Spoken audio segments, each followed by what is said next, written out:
네, 지금 여러분의 관심사는 무엇입니까? 빅데이터로 인터넷에서 화제가 되고 있는 이슈를 살펴보는 시간입니다. 이슈 이수다.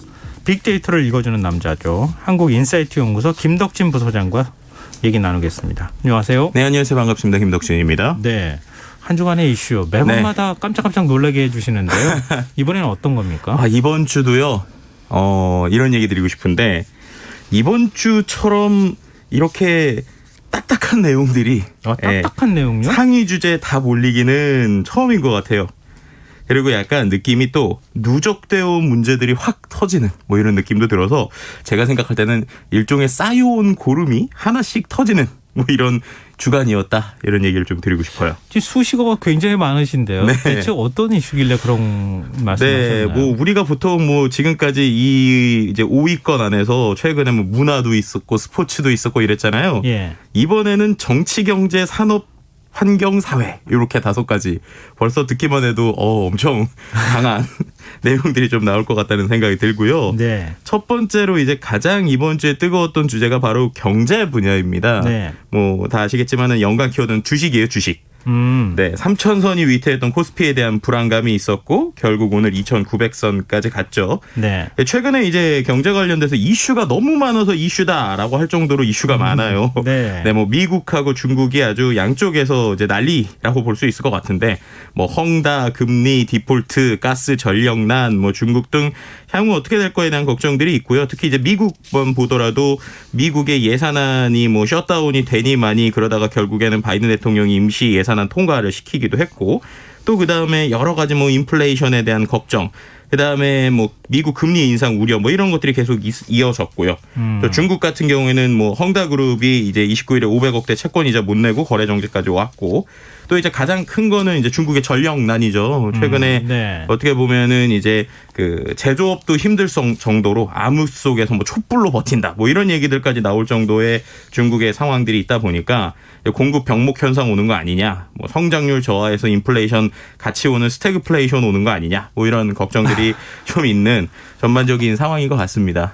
경제 분야가 제일 사실 중요하고 많은 분들이 관심 갖는 거죠. 먹고 그렇죠. 사는 문제니까요. 네. 결국은. 그런 것도 있고 역시 중요한 거는 내 기업 실적은 좋은데 내 주식은 왜 그럴까?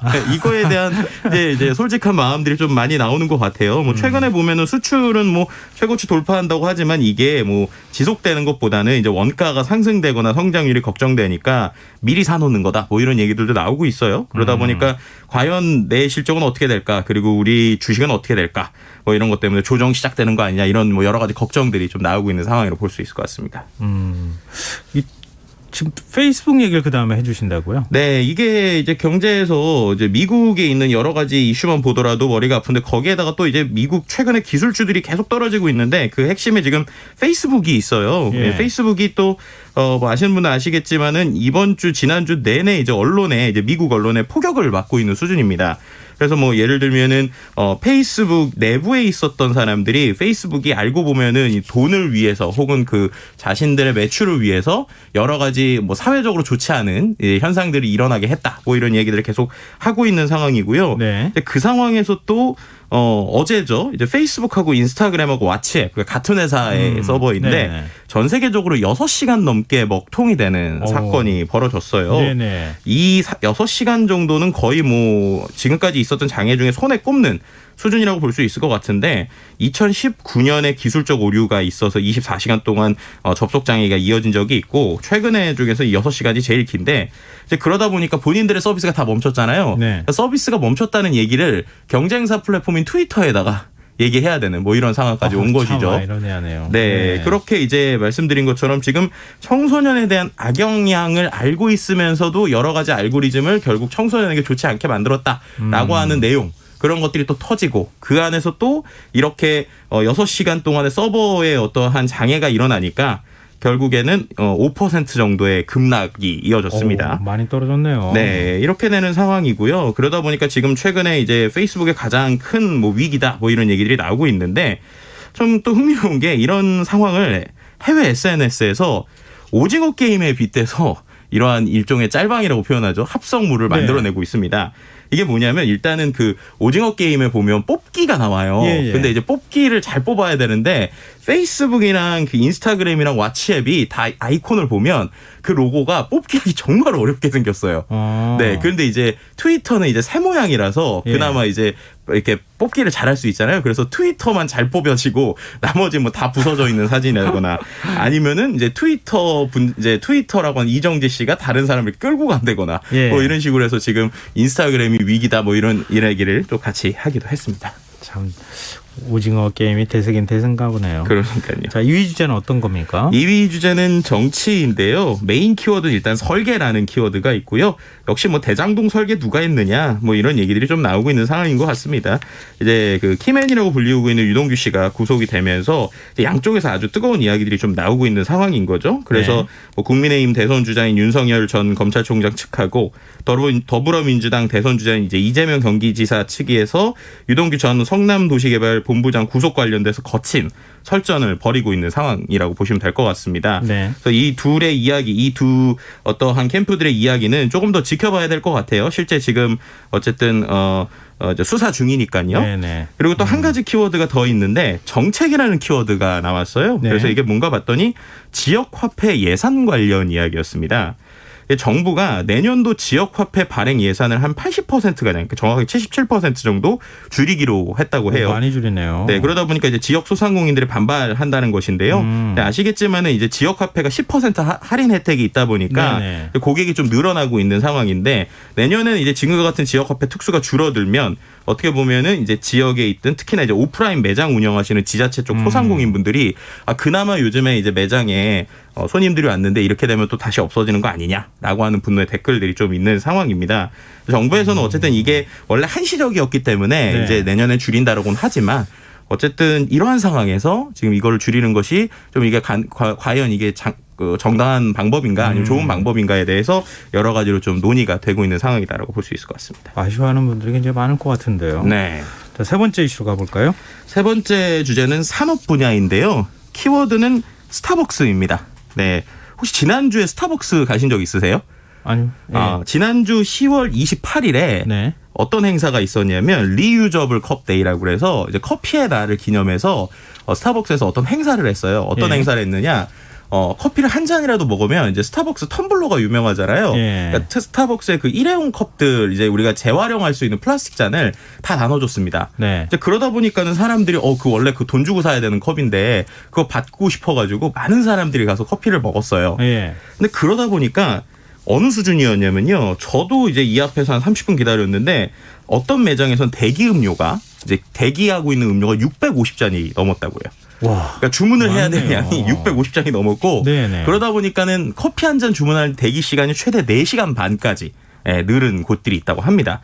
이제 그러다 보면은 결국에는 숨 돌린 틈 한 번 없이 하루 종일 커피 내리는 직원들은 당연히 너무 힘들겠죠. 그러다 보니까 이제 이것이 이제 폭발한 것입니다. 뭐냐, 이제 실제로 이런 식으로 계속적으로 커피를 만들고 있는데도 최근에 이제 코로나 이후에 실제 오프라인 매장에서는 어떻게 보면 스태프들을 많이 줄였다고 해요. 그랬는데 이런 상황에서 이벤트들이 계속 있는데 그 이벤트들을 어떻게 보면 인원으로 좀 힘들다. 그런 것들에 대한 어려움들을 이제 직장 익명 커뮤니티들에 계속 얘기를 했던 것이죠. 그러다가 최근에 이런 것들이 이제 생각이 모이다 보니까 이제 우리가 일종의 이제 어떠한 이 움직임을 가져야 되는 것이 아니냐라는 것들, 행동할 때다 이런 이야기들이 모였습니다.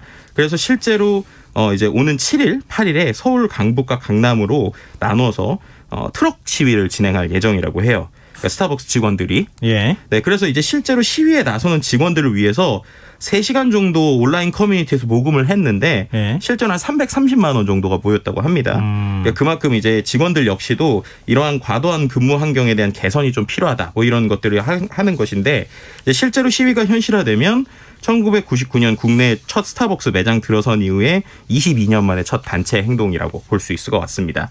SNS나 인터넷 반응은 어떻습니까? 이게 아무래도 이러다 보니까 이제 커피만 비싸게 팔지 말고 직원들 근로조건 좀 비싸게 쳐줘야 된다. 뭐 이런 얘기 나오기도 하고요.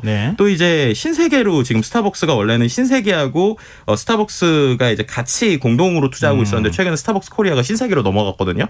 이제 그러다 보니까는 이제 이러한 것들을 이제 본격적으로 좀 풀 수 있는 상황이니까 풀어야 된다. 뭐 이런 얘기 나오고 있고요. 또 한편에서는 이제 그럼에도 불구하고 이제 이벤트를 너무 많이 하는 것이 과연 이게 환경 파괴가 더 되는 것이 아니냐 뭐 이런 얘기들 나오고 있어서 예. 어쨌든 이번에 있던 이슈에 대해서 좀 정확하게 좀 대응하고 좀 직원들의 어떤 복지를 개선해야 될 필요가 분명히 좀 있어 보이는 상황입니다. 자, 4위 주제도 살펴볼까요? 네, 4위 같은 경우는 환경 분야인데요. 주요 키워드는 탄소인데요. 네. 탄소 중립 시나리오 관련 이야기입니다. 이제 우리나라가 이제 지난 8월에 처음 발표한 2050 탄소 중립 시나리오라는 게 있는데 이게 지금 논란이 커지고 있다는 것이죠. 실제로 이 2050 탄소 중립 시나리오에 보면 이제 3개의 시나리오가 있어요. 근데 네. 그 3개의 시나리오 중에 2개는 여전히 화석 연료를 사용하는 쪽으로 시나리오가 잡혀 있습니다. 네. 근데 이것에 대해서 그 2개가 화석 연료를 사용하는 이유로 해외 자료들을 좀 찾았는데 해외 자료에 신뢰성 논란이 있었고요. 그러다 보니까는 이거는 탄소 중립보다는 산업계의 목소리가 많이 들어간 것이다. 라고 하면서 탄소중립위원회 위원들도 줄사퇴하고 있는 상황이라고 합니다. 근데 그런 상황에서 실제로 해외의 압박은 더 거세지고 있다고 하는데요. KBS에서 이제 입수를 한 UN 기후변화 협약 탈석탄 동맹이라고 하는 곳에서 보낸 비공개 서한을 보면요.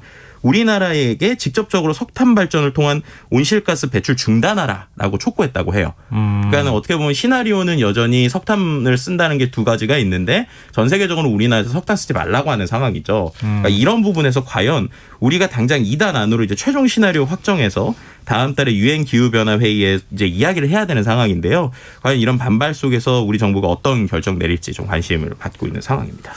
마지막 5위 주제는 어떤 겁니까? 네, 5위 같은 경우에는 사회 분야인데요. 지원금 키워드고요. 네, 코로나 상생 소비 지원금 카드 캐시백과 관련돼서 이게 좀 복잡해요. 솔직히 말하면. 네. 그러다 보니까는 계산 공식이나 아니면 계산 공식은요? 어떤 게 실적에서 제외되는지 아니면 신청을 어떻게 하는지 지급기관과 관련된 여러 가지 좀 키워드들이 나오고 있는 상황이고요. 또 복잡하다 보니까 일부 지자체에서는 일종의 혼선도 좀 있는 상황이라고 해요. 뭐 국민지원금으로 게임머니가 결제되는 사건들도 있었고요.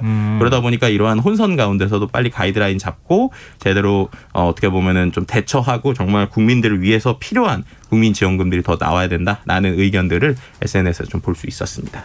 아니, 근데 캐시백을 받으려면 네. 많이 많이 써야 되는데 어쩝니까?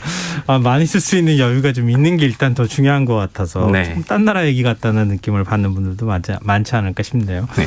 자, 한 주간의 이슈 굉장히 좀 깔끔하게 정리를 해주신 것 같습니다. 이슈 이수다. 지금까지 한국인사이트 연구소 김덕진 부소장과 함께했습니다. 오늘 말씀 고맙습니다. 네, 감사합니다. 국민의힘 대선 예비후보 토론회 방송 관계로 오늘 김성환의 시사회는 여기서 마무리하도록 하겠습니다. 오늘 모바일 상품권 당첨자는 홈페이지 공지사항에서 확인하실 수 있습니다. 저는 내일 10시 5분 다시 찾아오겠습니다. 지금까지 시사평론가 김성환이었습니다. 편안한 밤 되십시오.